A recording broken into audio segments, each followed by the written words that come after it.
ဒုတိယလူဖြစ်သွားခဲ့တဲ့ဘောလုံးသမားများဒီနေ့မှာတော့လူကြီးမင်းတို့လိုပဲဒုတိယလူဖြစ်သွားတဲ့ဘောလုံးကစားသမားတွေကိုပြောပြပေးသွားမှာပါအားလုံးပဲမှတ်လာပါကျွန်တော်တို့ရဲ့ Sport Motion Channel လေးကနေကြိုဆိုလိုက်ပါတယ်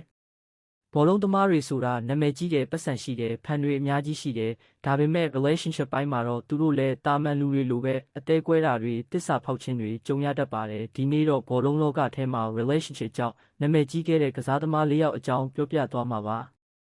ပထမဆုံးကတော့ Kevin De Bruyne မှာလက်ရှိဘောလုံးလောကထဲက best midfielder တယောက်ဖြစ်တဲ့ De Bruyne ဟာ2013တုန်းက relationship drama ကြီးတစ်ခုကြုံခဲ့ရပါတယ် report တွေအရသူ့ရဲ့ girlfriend ဟာနောက်ပိုင်းမှာနိုင်ငံအသင်းဖော်ဖြစ်တဲ့ Courtois နဲ့တွဲသွားခဲ့တယ်ဆိုတဲ့သတင်းတွေထွက်ခဲ့ပါတယ်ဒီကိစ္စကြောင့် Belgium national team အထိအဆင်မပြေတော့ဖြစ်သွားခဲ့တယ်လို့ fans တွေပြောကြပါတယ်ဒါပေမဲ့ De Bruyne ကတော့ drama တွေထဲမနေပဲ football career ကိုပဲ focus လုပ်ခဲ့ပြီးဒီနေ့မှာ world class player တယောက်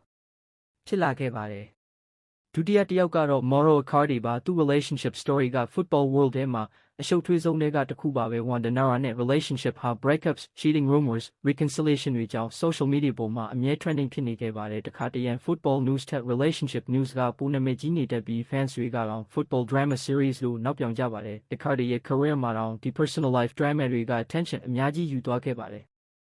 တတိယတစ်ယောက်ကတော့ဘာစီလိုနာကနဝင်ဖိဖြစ်ပါတယ်သူနဲ့ world famous singer Shakira တို့ရဲ့ relationship ကဘောလုံးလောကတင်မကပဲ entertainment world တစ်ခုလုံးမှာပါနာမည်ကြီးခဲ့ပါတယ်ဒါပေမဲ့ cheating rumors တွေထွက်လာပြီးနောက် relationship ကအဆုံးသတ်သွားခဲ့ပါတယ် break up ပြီးတဲ့နောက် Shakira ရဲ့ songs တွေထဲမှာ indirect diss တွေပါလာတာကြောင့် internet ပေါ်မှာအကြီးအကျယ် viral ဖြစ်ခဲ့ပါတယ် fan တွေအတွက်တော့ football နဲ့ music world ပေါင်းထားတဲ့ biggest celebrity drama တစ်ခုလိုဖြစ်သွားခဲ့ပါတယ်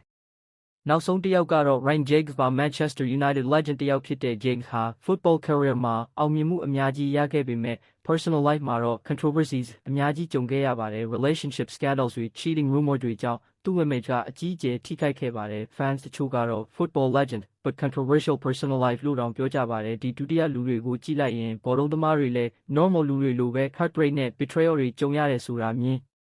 နိုင်ပါတယ် fame နဲ့ money ရှိတာက relationship ကို perfect ဖြစ်စေမဲ့အရာမဟုတ်ပါဘူးတခါတရံ personal life drama တွေက career အထိတက်ရောက်သွားနိုင်ပါတယ်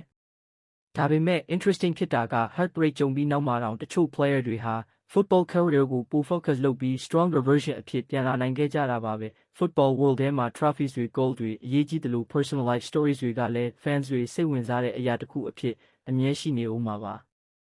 ဒါကတင်တို့လိုဒုတိယအဖြစ်နဲ့စက်သိမ်းသွားခဲ့တဲ့ကစားသမားတွေကိုပြောသွားတာပါကြံခဲ့တာတွေရှိရင်လည်းပြောခဲ့ကြပါဦး